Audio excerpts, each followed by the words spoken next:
Welcome, dear listeners. In this video, we shall recapitulate the whole chapter Saviors of the Train in one go.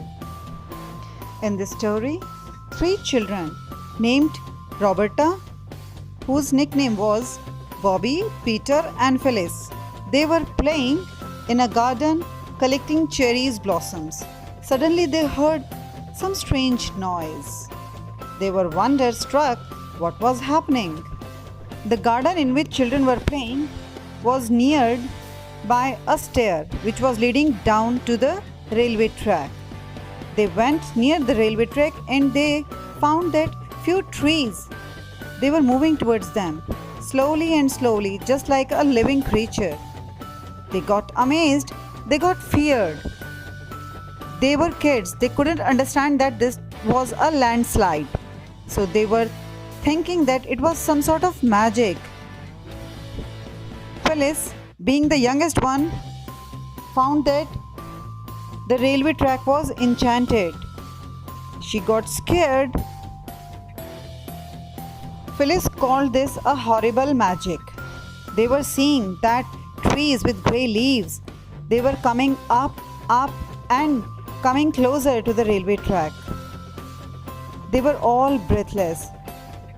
Phyllis made no movement. She was just standing still.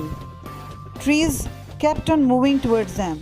Suddenly, the whole piece of land with trees, rubbles, and bushes just fell on the railway track. The track was blocked. The kids had seen something like this for the very first time in their whole life, so they could not explain it. Suddenly, the whole place was filled with cloud of dust. They couldn't see anything.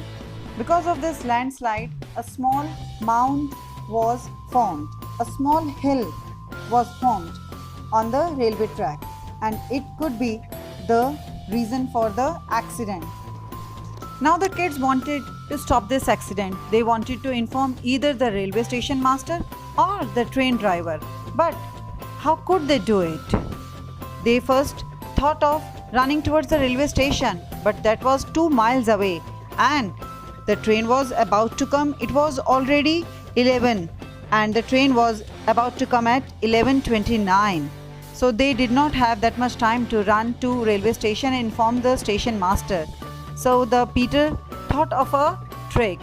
He asked the girls to take their red scarves and tie it on the sticks so that they could form a small flag. They just started waving the flag. The children were much worried if this train master could see them, and if the train master could see them before the mound, because mound was bigger than these three small kids. How could they stop the train? They were standing on the curve. So they started rushing towards the train. Bobby started feeling sick. She was feared that train would directly smash into the mound or into her.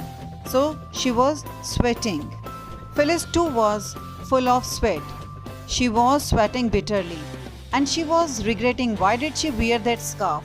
Although it was cold outside, yet she was feeling too warm because of anxiety. Children were shouting like mad, "Stop the train!" But how could they shout louder than the coming train? The noise which engine was making was louder than the shouts of these three small kids. Amongst these three kids, Peter was most balanced boy. He was a person of stable mind. So he asked the girls to step back from the railway track and shout as loud as they could.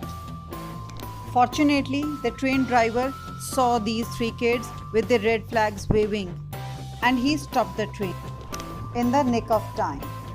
These three children were praised for their bravery, their intelligence, presence of mind, and common sense. Everybody was admiring their action.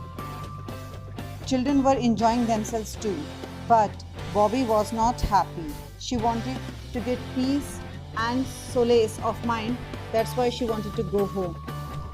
These three children were heroes of the day. Thanks for watching the video.